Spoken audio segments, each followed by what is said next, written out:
2-4 दिन पहले एक साहब ने मुझे कहा कि मेरा बेटा विरासत मांग रहा है। मैंने कहा किस बात की, आप तो जिंदा हैं, आपका है सब कुछ। कह रहे नहीं बेटा भी, बीवी भी पीछे पड़े हुए, हमें हमारा हिस्सा दो।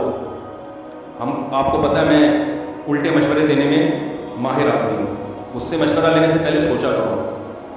हकीकत बता रहा हूँ, किसी की बीवी भाग गई, वापस लाने का कभी भी मैंने मशवरा नहीं दिया उसको। लोग कहते हैं यूँ करो शायद वापस आ जाए, यूँ करो। मैं कहता हूँ इतना टाइम नहीं है, दुनिया बहुत थोड़ी है, इतना टाइम नहीं कि उसको मनाने में टाइम वेस्ट करो भाई।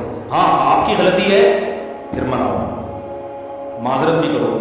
आपकी गलती नहीं है, आप पूरे हुकूक अदा कर रहे थे, भाग गई, मट्टी पाओ। इतना टाइम नहीं है मना के थोड़ी है यार, जिंदगी बहुत थोड़ी है, तजर्बों की भेंट थोड़ी चढ़ाना है इसको। एक साहब कहने लगे 3 बच्चे हैं, भाग गई, बच्चे भी ले गई। मैंने कहा 6 बच्चे अगली से पैदा कर दो, इसके अलावा आपके पास कोई ऑप्शन नहीं है। किसी का बाप भी उन बच्चों को वापस नहीं ला सकता, कोई कानून है ही नहीं ऐसा। अदालतों में केस लड़ते लड़ते गंजे हो जाओगे, कख भी नहीं मिलेगा, और उल्टा सारा खर्चा अदालत आपके ऊपर डाल देगी और चौड़े में आ जाओगे।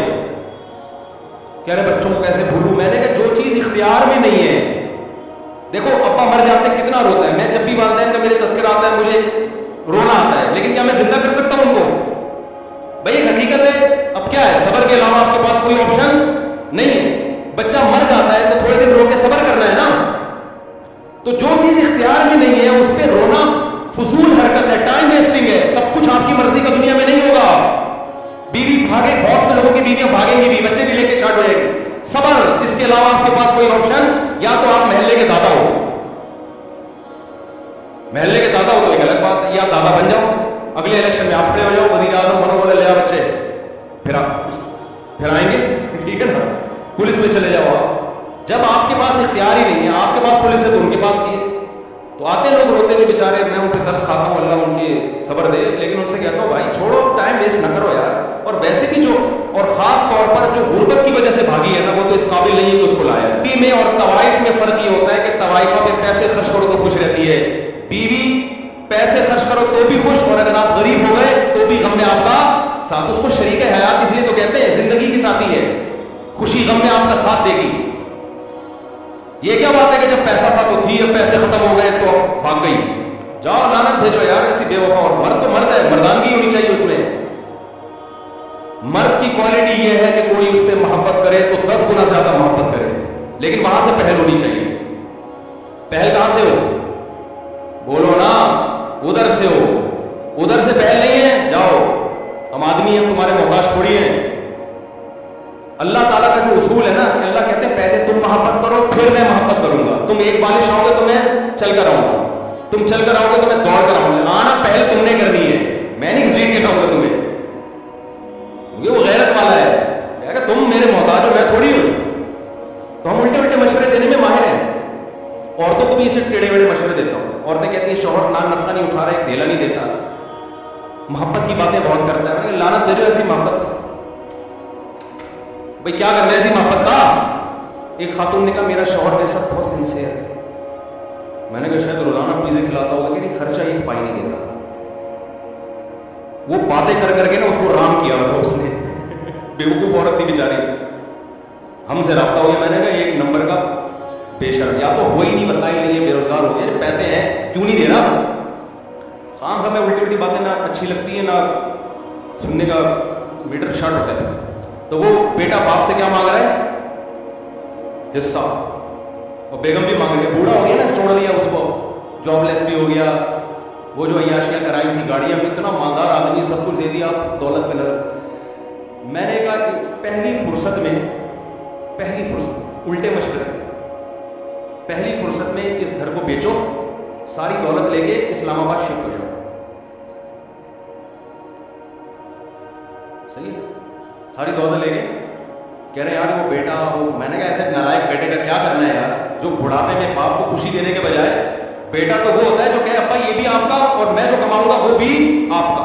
हमने ऐसे नेक औलादें भी देखी हैं, जब जॉब लगी है तो अब्बा के हाथ में लाके तनख्वाह पकड़ा दी है कि अब्बा ये आपकी वजह से, आपने पढ़ाया, आपने हम पे खर्च किया, ये छत आपने दी, मेरी माँ को तहफ्फुज़ आपने दिया, जिसकी वजह से उसने इज्जत से मुझे पाला है, मुझे नहीं चाहिए पैसा। ये सब किसका है? आपका है, ये आप, हमारा नहीं है।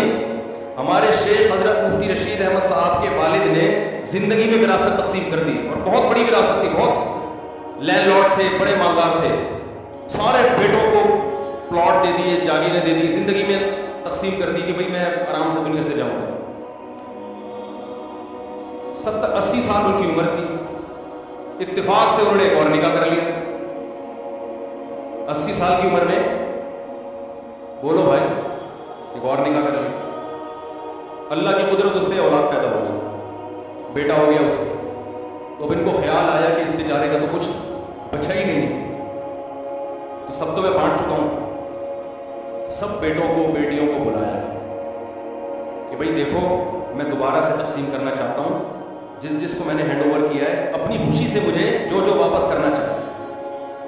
حضرت فرماتے ہیں ہم نے کہا اپنے والد سے کہ یہ جو آپ کہہ رہے ہیں کہ اپنا مال جو اپنے پلاٹ واپس کر دو، یہ ہمارے اپنے نہیں ہیں. فرمایا ہمیں اس کو اپنا کہتے ہوئے شرم آ رہی ہے، ہمارا تو ایک قطرہ نہیں، ایک پیسہ ہم اس زمین پہ خرچ کی، تو سب آپ کا ہے. دیکھو شرعی لحاظ سے تو بیٹے مالک بن گئے تھے، لیکن اخلاقیات بھی کوئی چیز ہوتی ہے نا. مالک بنایا تو آپ نے، ہمارا کہاں سے ہو گیا؟ حضرت فرماتے ہیں یہ تو ہمیں والد صاحب کے منہ سے یہ جملہ بہت برا لگ رہا تھا کہ یہ ہمارا کیوں کہہ رہے ہیں. یہ بولے لاؤ میرے پلاٹ واپس کرو. جو غیرت مند اولادیں ہوتی ہیں ان کا ایٹیٹیوڈ یہ ہوتا ہے کہ باپ نے جو چیز دے دی اس کو بھی باپ کا مال سمجھ رہے، اپنا نہیں سمجھ رہے. جو بے شرم اولادیں ہوتی ہیں وہ باپ سے حصہ مانگ رہی ہوتی ہے. ایک ڈھیلا تمہارا خرچ نہیں ہوا اس کو خریدنے میں، سارا تمہارے باپ نے دیا، تم کیسے مانگ رہے ہو؟ نبی نے کیا فرمایا؟ انت و مالک لابیک، فرمایا تو اور تیرا مال تیرے باپ کا ہے. زندگی میں اولاد جو کما رہی ہے وہ باپ کو لا کے دے. باپ پھر وہ کہے کہ نہیں بھائی یہ تم کما رہے ہو تو تم خود رکھو اپنے پاس. تو وہ ابا کہنے لگے کہ جو بیٹا ہے نا وہ یوں کر رہا ہے، تنگ کر کے رکھا ہوا ہے اور ایسا کر رہا ہے. میں نے کہا تو آپ نے کیوں فری کرایا بھائی اتنا؟ ہم جب NCC کی ٹریننگ ہوتی ہے نا، وہ کالجز میں پہلے ہوتی تھی، تو وہ اس ٹریننگ کے دوران ایک بچہ کہہ رہا ہے دوسرے طالب علم کو، کالج میں، کالج لائف کی بات کر رہا ہوں، کہہ رہا ہے کہ یار یہ ابا جو ہے نا، میرے ابا جب بھی میں باہر سے آتا ہوں پوچھتے ہیں کہاں سے آ رہا ہے، کدھر جا رہا ہے. تو دوسرا جواب میں کہتا ہے یہ اسٹائل دیکھیں کہ تو نے ایسے ابا پالے ہوئے کیوں ہیں، یہ بدتمیزی والا لہجہ. تو میں ایسے باپ کو کہتا ہوں تم نے ایسی اولادیں پالی بھی کیوں؟ سمجھتے ہو؟ بولے بھائی ان لوگوں کا یہ علاج ہے، یہ سمجھانے سے سمجھ میں آنے والی قوم نہیں ہے. بولے چل نکل پتلی گلی سے، ہو یہاں سے، تیرا مال جمع کرا دو ٹرسٹ میں سارے، ٹھیک ہے. مرنے سے پہلے وصیت تو 1/3 سے زیادہ میں نہیں ہوتی، سارا دے کے چلے جاؤ. ایسے لوگ بھی ہیں جب اولادوں نے تنگ کیا نا، پورا کسی ٹرسٹ کو زندگی میں ہینڈ اوور کر دیا، ان کا